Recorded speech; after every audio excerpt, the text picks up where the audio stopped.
तालुक्यातील अतिदुर्गम भागातील पिंपळसोंड जिल्हा परिषद शाळेमध्ये श्री हरिहर पुत्र भजन समाज यांच्यातर्फे शाळेतील सर्व विद्यार्थ्यांना शैक्षणिक साहित्य किटचे वाटप करण्यात आले।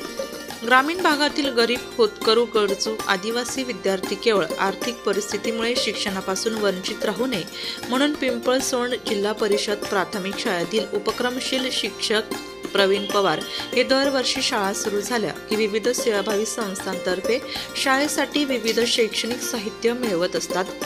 श्री हरिहर पुत्र भजन समाजातर्फे विद्यार्थ्यांना उत्कृष्ट दर्जाचे दप्तर, बॉटल, छत्री, वह्या, कंपास पेटी, वर्षभर पुरेल इतके स्टेशनरी साहित्य, टॉवेल, साबण व मिठाई साहित्याचे वाटप करण्यात आले।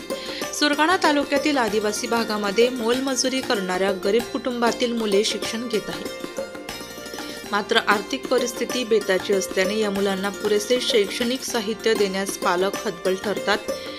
या अनुषंगाने श्री हरिहर पुत्र भजन समाजातर्फे शैक्षणिक साहित्य वाटप कार्यक्रम आयोजित केला।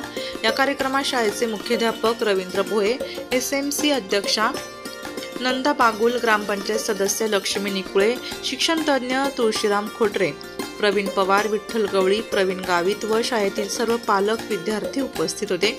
नाशिक लोकशाही न्यूज साठी उपसंपादक बाजीराव नाना खैरनार, नाशिक।